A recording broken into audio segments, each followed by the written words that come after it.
You've garnered a lot of interest from major industry players, as you mentioned, Holly, Penske, Speedway. What makes the Mackz 360 an attractive investment opportunity for investors and partners? Basically, it gives it's a closed-off market for motorsport, but there are quite a few branches to this. First is the safety aspect. It's basically got a 360, where at the moment it's only basically a 25-degree impact. That's a big difference. Yeah, the second part is the actual body harness actually absorbs the organs in the body, and it also keeps the brace harnesses straight. Yep. So they don't get a chance to stretch because they've got a sleeve that carries it. Where at the moment you've only got a race harness over the hands device or the Simpson device. The shoulder can push into it and bend the belts. Yep. The other part to that is the advantage that a lot of Formula One teams, IndyCar teams, is actual promotion. So what I mean by that is teams get, for a spot on the actual helmet, you are looking at $150 million for the spot on the chin. Or the spot on the top of the helmet. Down on the body, it's about $50 million because it's a non-media part until the driver comes out. So your race suit is $50 million a spot. Then you have in between. In between means anything around the neck area is worth money. So the advantage of ours is we have the foam that goes around our neck. So the front spot would be worth probably $150 million. Wow. Where the Velcro is. Wow. Then you have side spots. Those side spots, because the driver's turning his head like that, are still worth about $120 million. Then you go to spots at the back that might get seen, because they're turning their head like that and it will get on the camera. They could be down to about $70 million. Wow. So the $50 million spot would be on the back of the device. Or then you have the other option, which is you've got a tether that comes down there and on the side. That's all marketing spots there. So they could be worth a tether at the front that you pull down like that. They can actually put a label on that, and that could still be worth $130 million. Oh, massive sponsorship opportunities. And that's what the suppliers don't have at the moment, because the hands device has nothing there. Wow. That's that would be a fantastic opportunity then. So ultimately, what is your vision for the future of this product? And what are you hoping to achieve by partnering with other businesses? Well, what my aim is to protect drivers, bring drivers home to their families through this safety. It's never been before this type of safety. So that's the aim of it. Also, suppliers, I'm happy to partner with the supplier, like actually work with them for 12 months. Still be part of the company, because we do have a lot of other designs in the future that we want to put in that range from military right through to sporting equipment. A whole range of different products that are coming off this one product. So it's just not one product, there is a whole range, but this is what the motorsport industry's needed for a long time, because no product has ever stopped fumes from going under the helmet or closing off around the neck, which all race car drivers complain at the moment about it. Lewis Hamilton actually put an article out saying that he has to drink so much water in a race, and that is mainly because of the fumes it's like humidity around Yeah, them. it's very claustrophobic, and yeah, well, it's a lot of humidity in Yeah. the cockpit, the heat, yeah, but it's also the fumes coming from the car yeah, that come under that helmet, where, as we said with our device, it's foam,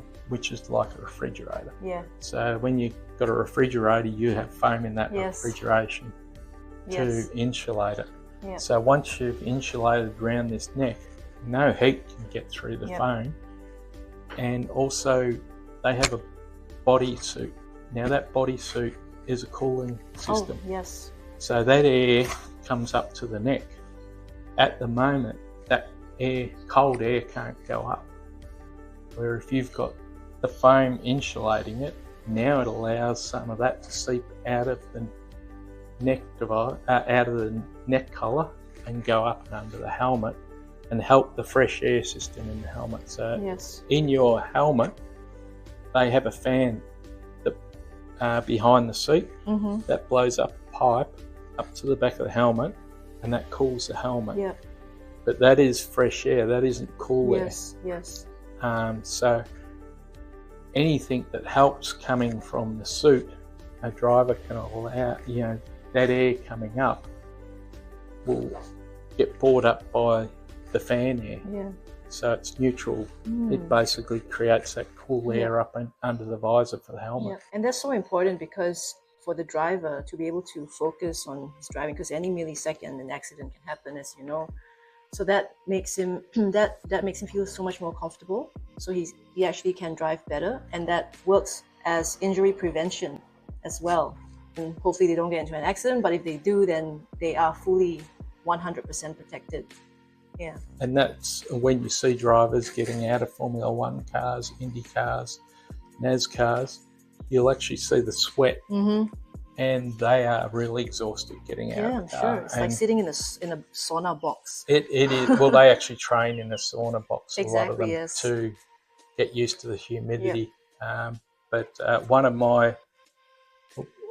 my advisors, Tim Macro, he was at Bathurst with us, and we sponsored him, and he actually did 40 laps of Bathurst, the racetrack, in 2014. Yeah. I pulled him out of the car, and he was basically nearly unconscious. I Oh poured my God. probably about 10 litres of water over him to cool him down. Yeah. Severely dehydrated. Yeah, he And was heat just, stroke probably. he could not even Yeah. get out of the car. And luckily, I poured the water over him and ice, and he had to drive back to Tullamarine that night to Wow. pick his car up Oh, from gee. Bathurst. So, Jeez.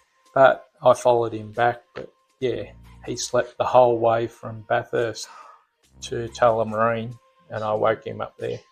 He'd had food before we left and all that, but he slept the whole way. Oh He my didn't God. even move. Yeah.